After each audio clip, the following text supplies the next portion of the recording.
warahmatullahi wabarakatuh.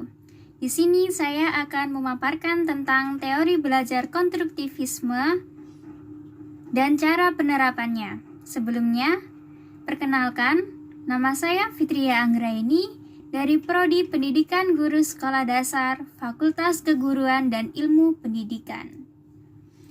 Tentang teori aliran konstruktivisme adalah pandangan dalam psikologi dan pendidikan yang mengemukakan bahwa individu secara aktif membangun pengetahuan dan pemahaman mereka melalui proses interaksi dengan lingkungan. Konstruktivisme menekankan bahwa pembelajaran adalah hasil dari konstruksi pengetahuan oleh individu berdasarkan pengalaman, interpretasi, dan pemahaman pribadi mereka. Menurut konstruktivisme, individu tidak hanya menerima informasi secara pasif dari lingkungan, tetapi mereka aktif terlibat dalam penyusunan pengetahuan baru berdasarkan pengetahuan yang telah ada. Proses ini melibatkan interpretasi, refleksi, dan rekonsiliasi antara informasi baru dengan pengetahuan yang telah ada sebelumnya. Contoh penerapan konstruktivisme dalam kehidupan sehari-hari dapat kita temukan dalam berbagai situasi termasuk yang pertama ada pembelajaran mandiri. Ketika seseorang belajar secara mandiri, mereka dapat menggunakan prinsip konstruktivisme dengan mencari informasi dari berbagai sumber, merumuskan pemahaman pribadi mereka, dan mengaitkannya dengan pengetahuan yang telah ada sebelumnya. Misalnya, seseorang siswa yang belajar matematika secara mandiri dapat menggunakan buku teks, sumber online, dan percobaan sendiri untuk membangun pemahaman mereka tentang konsep matematika. Yang kedua, diskusi kelompok. Konstruktivisme juga dapat diterapkan dalam diskusi kelompok, di mana individu secara aktif berbagai perspektif, pengalaman, dan pengetahuan mereka. Dalam diskusi tersebut, pemahaman bersama dapat dibangun melalui interaksi aktif antara peserta yang saling membangun dan memperluas pemahaman mereka.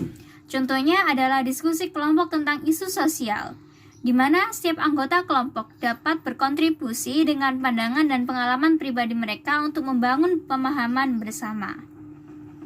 Yang ketiga ada pembelajaran berbasis masalah. Pendekatan pembelajaran berbasis masalah melibatkan siswa dalam menghadapi situasi nyata dan menemukan solusi melalui eksplorasi dan pemecahan masalah.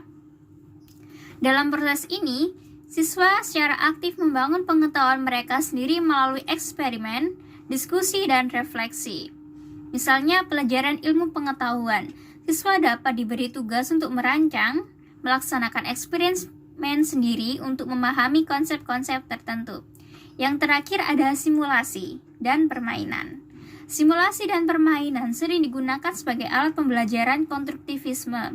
Dalam konteks ini, individu dapat belajar melalui pemahaman langsung dan membangun pengetahuan mereka melalui interaksi dan situasi yang disimulasikan.